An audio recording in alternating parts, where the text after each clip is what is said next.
What's going on, guys? It's Daz here and welcome back to the channel. And today, guys, just before we get started with this video, I want to say a huge thank you to everybody who has subscribed to this channel. I have just recently passed the 100 subscriber milestone, so it might not be a huge milestone, but it is a very solid start and a solid step in the right direction, considering I've only been doing this channel for like 2 weeks or so, or whatever it is, a short space of time. Anyway, I want to give a huge shout out to who appears to be my #1 subscriber at the moment. Now, watch me butcher your name, but I want to say thank you so much to Tsubaki XX. I hope I pronounced that even remotely right, but you have been commenting on every video I put up and leaving likes and stuff, and I really appreciate the support. I'm only trying to get this channel off the ground, so thanks so much for sticking around and for leaving comments and enjoying all the videos, which I hope you have been. But anyway, on to the topic at hand in this video. With all that out of the way, we're going to be talking a little bit about my problems here with the pro challenges in CTR. Now, I know I've talked a little bit about this before, but I want to specifically get into the details of some of these challenges here. Okay, so the pro challenges I think really need to be fixed. So I think that challenges are great. I love the idea of Grand Prix. I love the challenges. I think everything about the idea of challenges is brilliant. It gives an incentive to play the game. I actually noticed myself that when I finished all of the challenges in the first Grand Prix the first time around, I didn't really feel like I had a need to play the game or a want to play the game because everything was over. I had nothing else to achieve. I unlocked everything and I was like, okay, well, that's kind of that now. It's over. But now that it's back, Grand Prix Season 2 is here, I've been playing so much more than I was in the latter days of Season 1.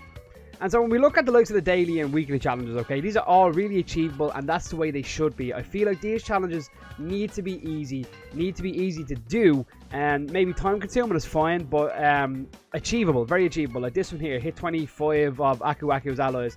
That's a time consuming one if you're doing it, if you're not purposely going out of your way to do that. It takes a little bit of time to do, but it's an easy challenge to complete, and that is fine. You have a week to do it. That I appreciate that. But then when it comes to the pro challenges, then on the complete opposite end of things, it bothers me how easy pro challenges can be. Okay, now I'm going to be whining a little bit in this video. I apologize. All right, and so far I've got 4 of the pro challenges done. All of those challenges are actually filmed and on my channel. If you want to check them out, I will leave it in the little tab over on the right hand side. You can click on that and check out any of the videos that I've posted on these particular challenges.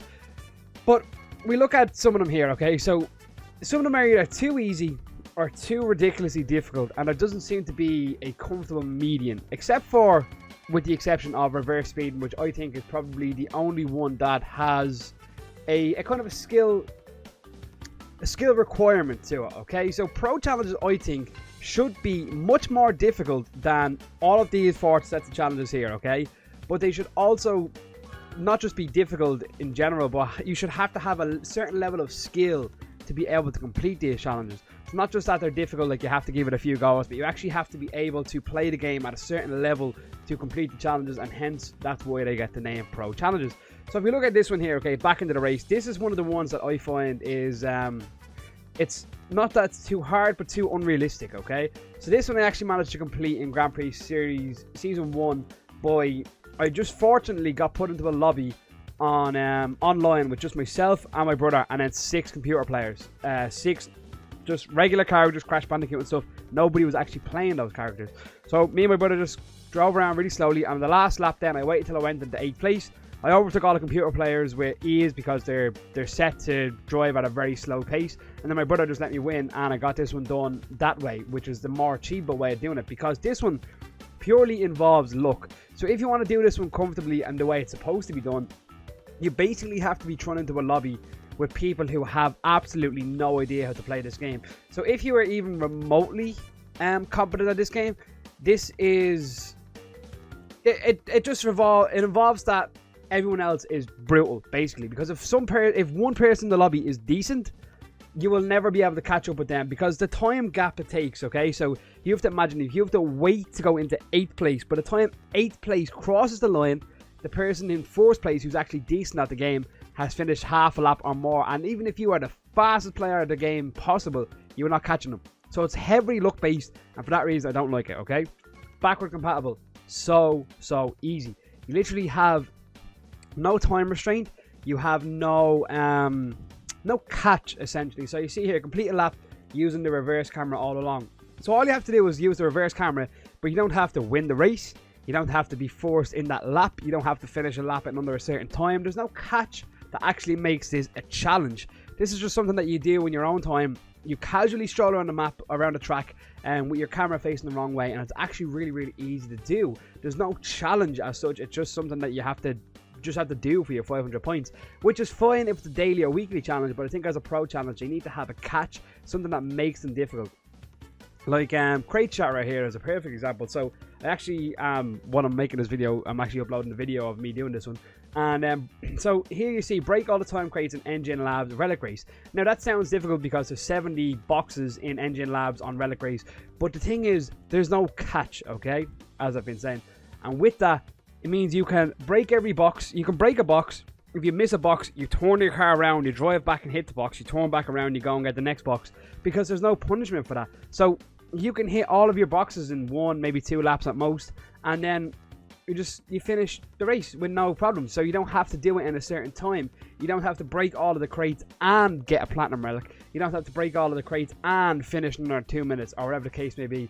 So there's no catch to make this actually a challenge. You can just drive around, turn your car around, hit a box that you missed, reverse up to a box that you wanted to get again. There's really no challenge to this at all. And then Off-Road is Lava is the reason that I actually started making this video, because I've started doing the challenge, as you can see, and then I got irritated by how easy the challenge is, and I was like, right, there needs to be something done about the pro challenges here. So this one again, this is actually probably a more difficult one because of being online and you can't get hit at all, and most players are reasonably competent. But let me go in and actually go and complete the Off-Roaders Lava Challenge and show you guys why it's a problem, okay? Also, reverse speed, as I said, is the one that I think actually involves a little bit of skill, where you actually have to be decent at the game to put yourself in a position to be able to reverse around the track. But we're going to go in now and we're going to complete the Off-Roaders Lava Challenge, okay? So if we go in to, I think we have to win a race. Well, let me just double check the requirements for it. I think it's win a race without going off-road. So Off-Roaders Lava, win a race twice in a row in Coker Park without going off-road. So I've already done one. So I'm going to go in and do a second one now. So you go Coker Park, we go 3 laps and you put it on easy, because why would you ever put it on anything else? You put it on easy and you're good to go, okay? I'm going to be using my Entropy skin and car that gives me the extra bonus points for when I finish the challenge. And as I always say in all my videos, do make sure you're using your bonus points, because obviously you want to get as much points out of it as you can. You get like 500 for finishing the challenge, and then you get your extra 50% for using the skin, car, decal, and wheels and character then that I'm using here. We're going to show you guys why this challenge does not deserve whatsoever to be in the Pro Challenge category. I would understand if it was a different track. Like I know in Grand Prix Season 1 they done it on Hot Air Skyway, which made more sense. But the only thing you have to do in this particular race is not drive in the grass, okay? So that's all you have to do with this whole track, is not drive in the grass. And right now, I'm not going to do a single power slide, a single turbo boost, a single anything. I'm actually even going to avoid the green pads, okay? Just the green turbo pads, to show you guys how ridiculous this challenge is, okay? So the whole challenge here is win the race, which I'm comfortably winning now. If you look at the mini-map, I'm comfortably ahead by maybe like 4 or 5 seconds. I just have to drive around and finish the race without once touching the grass, which isn't even remotely a challenge. No matter how bad of a player you are at this game, that is not a challenge. That is not a challenge, okay? So you can see here I managed to finish lap 1 in 40 seconds, which is like 15 seconds slower than I would had I actually tried to go my way and race around the track. And I'm ahead now. I would say I'm comfortably ahead by probably about 7, 8, 9 seconds easily. And so this is where my problem comes into it. Why does this fall into the category of a pro challenge if there's actually literally zero skill involved? I've not done a single power slide. I've not used any sort of power up to give me an advantage. I've not had to try. I've not had to bust my ass to get this this done. This is not a pro challenge. This is a daily challenge, a quick challenge, even if you wanted to put it at that. A quick challenge, weekly challenge at best. I'm actually like almost, I would say if I had an extra lap, I would probably catch up and be able to overlap Entrance there in last place, driving at this pace, which is ludicrous. And yet this falls into the category of a pro challenge. So I do think that the pro challenges need to have a serious rework. I know that they want to try and appeal to everybody at every skill level, and I completely get that from a business standpoint, right? But my thought process on it is the pro challenges should be made for people who actually have a certain level of skill at this game. And all of the rest of the challenges can be achievable by absolutely everyone else. I am perfectly okay with weekly challenges, daily challenges, etc. being easier, but the pro challenges need to be fixed. So here we go. That is race Finished in 3 laps. It took me 2 minutes to finish Coco Park, which is a really bad time. And you see there, Off-Roaders Lava is complete. That's a Pro Challenge. I've got 750 Nitro points for. I jumped up a good chunk there and unlocked another prize in the silver tier. And that's that. That's a Pro Challenge complete.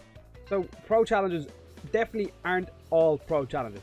And then the ones that are maybe a little bit more ridiculous to the point where they don't involve skill, but rather a lot of luck. So Pro Challenges need work. That is my my general point in this video. But anyway, guys, I know I gave out a little bit in this video, but if you did enjoy it, be sure to leave a like, subscribe if you're new here. Let me know what you think in the comments down below. I really am curious to see, is it just me that feels this way, or is this a general consensus on the Pro Challenges? Thanks so much for watching, and thanks again for 100 subscribers. I'll see you guys in the next video. Until then,